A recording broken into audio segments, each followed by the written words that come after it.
Semua nikmat yang telah dirasakan dan didapat di alam ini dari Allah, sebab dialah yang menjadi sumber bagi semua nikmat. Bismillahirrahmanirrahim. Assalamualaikum warahmatullahi wabarakatuh. Sahabat beriman dimanapun berada, semoga selalu dalam lindungan Allah subhanahu wa ta'ala. Amin ya rabbal alamin. Kita lanjut lagi pembelajaran kita di tafsir Al-Quran. Sekarang di surah Al-Fatihah ayat yang kedua. Kita baca dulu ayatnya. A'udzu billahi minasy syaithanir rajim. Alhamdulillahi rabbil alamin. Artinya segala puji bagi Allah, Tuhan seluruh alam. Tafsirnya, segala puji kita persembahkan hanya untuk Allah semata, Tuhan pencipta dan pemelihara seluruh alam, yaitu semua jenis makhluk. Pada ayat di atas, Allah memulai firman-Nya dengan menyebut basmalah untuk mengajarkan kepada hambanya agar memulai suatu perbuatan yang baik dengan menyebut basmalah, sebagai pernyataan bahwa dia mengerjakan perbuatan itu karena Allah dan kepadanya lah dia memohonkan pertolongan dan berkah. Maka pada ayat ini Allah mengajarkan kepada hambanya agar selalu memujinya. Alhamdu artinya pujian, karena kebaikan yang diberikan oleh yang dipuji atau karena suatu sifat keutamaan yang dimilikinya. Semua nikmat yang telah dirasakan dan didapat di alam ini dari Allah, sebab dialah yang menjadi sumber bagi semua nikmat. Hanya Allah yang mempunyai sifat-sifat kesempurnaan. Karena itu Allah sajalah yang berhak dipuji. Orang yang menyebut Alhamdulillah bukan hanya mengakui bahwa puji itu untuk Allah semata, melainkan dengan ucapannya itu dia memuji Allah. Rabb artinya pemilik, pengelola dan pemelihara. Di dalamnya terkandung arti mendidik, yaitu menyampaikan sesuatu kepada keadaan yang sempurna dengan berangsur-angsur.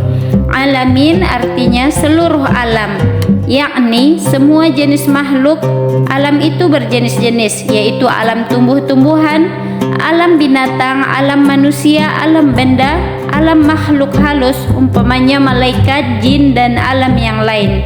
Adapun mufassir mengkhususkan alamin pada ayat ini kepada makhluk-makhluk Allah yang berakal, yaitu manusia, malaikat, dan jin. Tetapi ini mempersempit arti kata yang sebenarnya amat luas. Dengan demikian, Allah itu pendidik seluruh alam. Tak ada sesuatu pun dari makhluk Allah yang terlepas dari didikannya. Tuhan mendidik makhluknya dengan seluas arti kata itu. Sebagai pendidik, dia menumbuhkan, menjaga, memberikan daya atau tenaga dan senjata kepada makhluk itu guna kesempurnaan hidupnya masing-masing.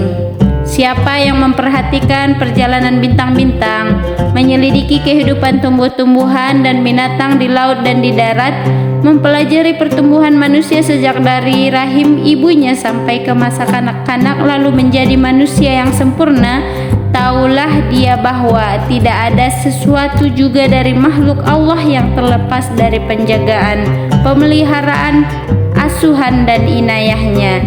Alhamdulillah, itu adalah tafsir dari ayat yang kedua. Setelah kita mempelajari tafsir ayat kedua dari surah Al-Fatihah ini, kita dapat mengambil hikmahnya. Yang pertama, ketika sesudah menyelesaikan pekerjaan, kita mengucapkan Alhamdulillah. Yang kedua, ketika kita berada dalam suatu keadaan, baik itu keadaan yang baik atau kurang baik, kita ucapkan Alhamdulillah atas segala nikmatnya ataupun Alhamdulillah atas segala kehendak Allah subhanahu wa ta'ala.